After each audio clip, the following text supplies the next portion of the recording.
Ecco Presidente, perché è importante che oggi le PPL siano qui a Cortina d'Ampezzo durante le Olimpiadi a Casa Veneto?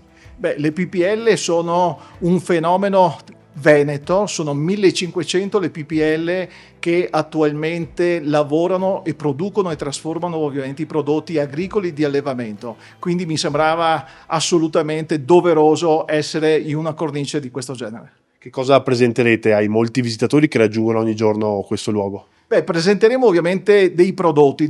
Noi abbiamo 13 categorie merceologiche, ne avevamo 12 fino a qualche settimana fa, la 13ª per volere della regione, guardando ovviamente molto in avanti, ha inserito dentro il tartufo veneto, quindi abbiamo questa eccellenza del territorio che sarà ovviamente una novità che verrà apprezzata sicuramente. Presenteremo oltre al tartufo anche un formaggio di malga, una malga che è a 2 passi da Corso Italia, quindi Cortina è ovviamente piazza dello sci, piazza dei giochi olimpici, ma è anche vicino alla natura, vicino ovviamente all'agricoltura. E infine un olio Evo della Pedemontana, della zona di Maser di Asolo, straordinario, che andremo ad assaggiare assieme agli ospiti.